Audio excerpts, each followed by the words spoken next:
అండి welcome to Daksha vlogs. అందరూ ఎలా ఉన్నారు? ఈరోజైతే కనుక డ్రై ఫ్రూట్స్తో ఒగ్గండి. పిల్లలకి మనం డైరెక్ట్గా డ్రై ఫ్రూట్స్ అనేది పెట్టలేము కాబట్టి ఇలా పొడి చేసి పెడితే కనుక చక్కగా ఎంతో హెల్దీ అండి. పాలతో కానీ ఇలాగ వాటర్తో కానీ ఉగ్గు చేసి పెడితే చక్కగా తింటారండి. చాలా టేస్టీగా ఉంటుంది. చూస్తున్నారు కదా, బాదం చూపించిన విధంగా దూరగా వేయించుకోవాలండి. పచ్చివాసన పోయేంత వరకు కూడా చక్కగా దూరగా వేయించుకోవాలి. అలాగే పొద్దుతిరుగుడు గింజలు, పుచ్చగింజలు, వాల్నట్స్, బాదం, పిస్తా, జీడిపప్పు,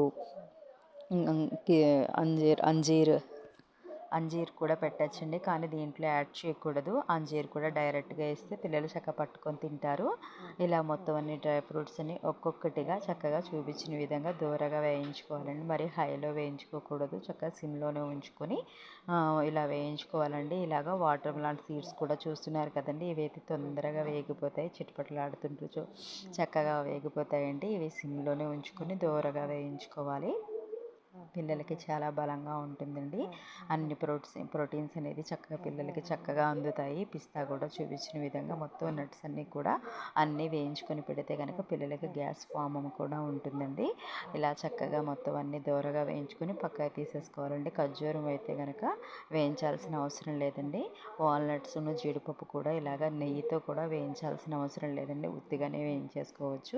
చూపించిన విధంగా అన్నీ దూరగా వేయించుకోవాలండి. కలుపుతూనే ఉండాలి, లేకపోతే మాడిపోతాయండి.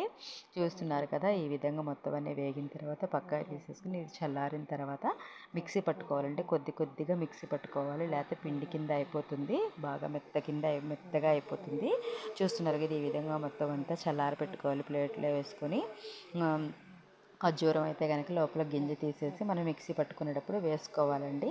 దీంట్లో తీపి అనేది యాడ్ చేయాల్సిన అవసరం లేదు. కొంచెం తీపి కొంచెం పెట్టాలి అనుకుంటే కనుక ఖర్జూరం వేస్తే సరిపోతుంది. కొంచెం తీపి యాడ్ చేయాలి అనుకుంటే కనుక పటికి బెల్లం పొడి వేసుకుని పిల్లలకి పెడితే కనుక ఎంతో బలం అండి. ఇలాగ మెత్తగా గ్రైండ్ చేసేసుకోవాలి. ఇలా మెత్తగా గ్రైండ్ చేసుకుని గాజు సీసాలో పెట్టుకుంటే ఒక 1 మంత్ అయినా వస్తుందండి. కొంచెంగా మనం చేసుకొని పెట్టుకుంటే పిల్లలు కాబట్టి ఎంతో తినరు కాబట్టి కొంచెంగా చేసుకుంటే ఎంతో టేస్టీగా ఉంటుంది. మీకు నచ్చితే ప్లీజ్ సబ్స్క్రైబ్ చేయండి. Thank you for watching.